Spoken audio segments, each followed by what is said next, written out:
4 vezes o poder de Deus tomou conta do céu. Número 1. O dia em que o sol e a lua pararam. Ainda no livro de Josué, vemos um clássico ilustração do poder de Deus. O Gibeonita, um aliado dos israelitas, foi atacado por 5 reis. O Gibeonita enviou um apelo para assistência militar a Josué. Então os homens de Gibeão mandaram dizer a Josué na tampa em Gilgal, dizendo: Não abandone seus servos, venha até nós rapidamente e nos salve e ajude-nos, pois todos os 5 reis dos amoritas que vivem em uma região montanhosa têm reunidos contra nós. O Senhor disse a Josué: Não os tema, porque eu dei eles em sua mão, nenhum deles ficará diante de você. Então Josué veio sobre eles de repente, surpreendendo-os marchando morro acima toda a noite de Gilgal. Mais uma vez, Josué ouviu aquelas consoladoras palavras da boca do Senhor. Não tema-os, ele os tinha ouvido antes da vitória de Jericó e antes da emboscada bem-sucedida de Ai. Eles garantiram triunfo, apesar do tamanho da oposição. Esta conta mostra uma combinação incomum do humano e divino. O exército lutou, mas Deus fez 2 milagres para a vitória de Israel.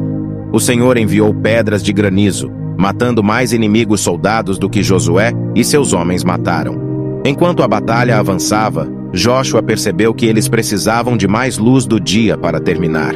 Dentro de todo Israel, Josué orou para o sol e a lua ficarem parados.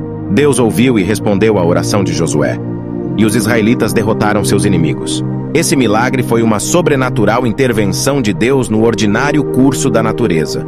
Deus faz o que ele escolhe fazer com sua própria criação. Se acreditamos em um Deus de milagres, não tem nenhum problema em acreditar nisso. O sol parou. Também podemos ver uma mensagem espiritual neste milagre. Às vezes, nas batalhas espirituais da vida, Deus intervém sobrenaturalmente, imediatamente, em resposta à oração. Ele pode escolher curar de forma milagrosa, remover um problema ou suprir uma necessidade de uma forma que nos surpreenda completamente. Milagres não são problema para o Senhor.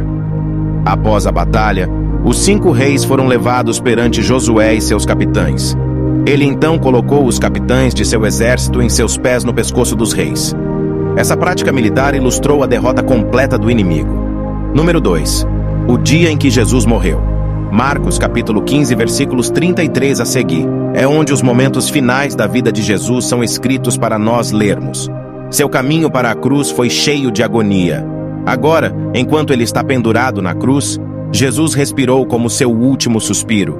E quando a hora sexta, por volta do meio-dia, tinha chegado, havia escuridão sobre toda a terra até a hora 9, por volta das 3 horas. Havia escuridão espessa sobre toda a terra.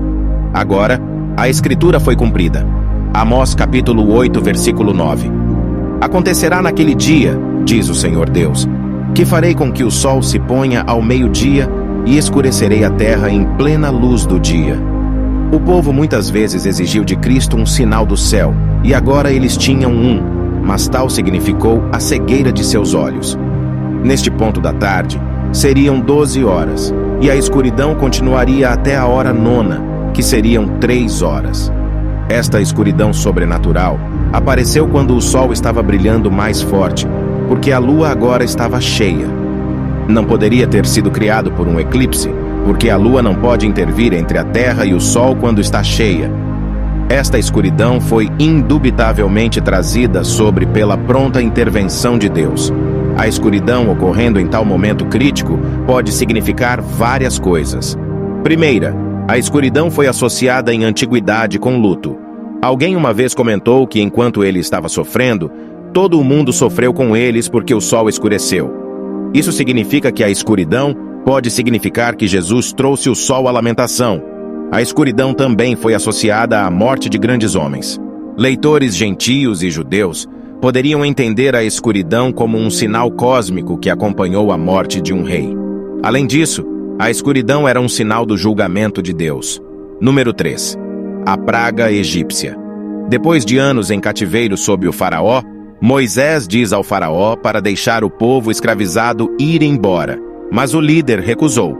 Deus enviou uma série de pragas ao Egito. A 9ª praga mostrou o poder de Deus sobre os céus. A 9ª praga foi uma surpresa para o faraó. Por 3 dias o Senhor simplesmente lançou escuridão sobre o Egito. Foi tão ruim, tão opressivo e abrangente, que os egípcios não se moveram durante esse período. No entanto, os israelitas tinham luz onde viviam, o que foi um milagre. Êxodo capítulo 10, versículos 21 a 23. Então o Senhor disse a Moisés para estender sua mão para o céu. Assim a escuridão se espalhou sobre o Egito, escuridão que podia ser sentida.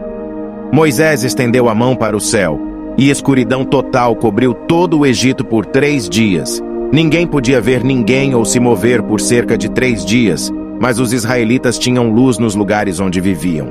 Faraó ficou tão furioso com isso que advertiu Moisés para não aparecer diante dele novamente, caso contrário, morreria. Moisés concordou. Número 4. O dia em que Jesus voltar, o sinal do Filho do Homem aparecerá no céu. Quando Jesus voltar à terra, haverá sinais pelos quais somos avisados. Jesus nos disse para vigiar e orar. Vigiar não significa apenas ficar parado e esperar que ele apareça, mas sim ficar atento ao que está acontecendo no mundo e observar os sinais que ele nos deu para nos prepararmos. Mateus capítulo 24 registra uma conversa em que os discípulos perguntaram a Jesus quais seriam os sinais de sua volta e do fim dos tempos. Ele respondeu diretamente: Não seja enganado, pois muitos virão em meu nome dizendo, Eu sou o Cristo, e enganarão a muitas pessoas. No livro do Apocalipse, há uma resposta mais detalhada e abrangente sobre os sinais que antecederão sua chegada. Mas aqui, Jesus deu um resumo dos sinais para estar atento. Mateus capítulo 24 continua fornecendo mais informações sobre os sinais que apontarão para o retorno de Jesus. Agora, nessa passagem, ele deu 4 sinais distintos de sua vinda. O primeiro sinal é desastres no mundo, como fomes, guerras e terremotos. A igreja, não o mundo, é o segundo sinal de sua vinda. O terceiro sinal é a aflição de Jerusalém. Jesus diz que o 4º sinal de sua vinda virá instantaneamente. Assim saberemos quando ele vem e estaremos prontos. Não haverá risco de falsos profetas ou messias quando esse sinal vier. Não haverá engano e será muito rápido. O que vai acontecer é que tudo natural. A luz será apagada. O sol vai escurecer e as estrelas cairão. Isaías prediz que os céus serão enrolados como um tapete. Todas as luzes celestiais usarão ausente. O céu se enrolará como uma rolagem, e todas as suas luzes também murcharão como uma folha murcha da videira, ou como alguém murcha da figueira. A luz natural vai embora, deixando apenas luz artificial iluminando a terra. O que está acontecendo? As pessoas podem perguntar. É isso que os cristãos vão exclamar. O sol, as estrelas e a lua param de brilhar. Logo antes disso acontecer, Deus apaga as luzes do céu para preparar-se para o brilho da luz do relâmpago que marcará seu retorno. Então, ele vem nas nuvens de volta para o planeta Terra, e precisamos dele. Não estamos nos reunindo em um estádio terrestre, porque não há um grande o suficiente para acomodar uma multidão tão grande. Vamos alcançá-lo no ar, e isso vai satisfazer. Não é uma perspectiva fantástica? Quando você vê todas essas coisas, você sabe que ele está nos portões, prestes a andar através dele. Diz o Filho do Homem virá depois desse tempo de tribulação. Aqui, angústia se conecta com Mateus capítulo 24, versículo 21, o ponto com período específico da grande tribulação. A expressão adverbial, imediatamente depois, enfatiza que os sinais celestiais e a vinda de Jesus ocorrerão após o tempo de grande angústia que acabamos de descrever em Mateus capítulo 24, versículos 15 a 28. Distúrbios celestiais. O fim dos tempos virá com grandes distúrbios nos céus, com os céus escurecidos, estrelas cadentes e a destruição das forças desta era. E finalmente a vinda de Jesus.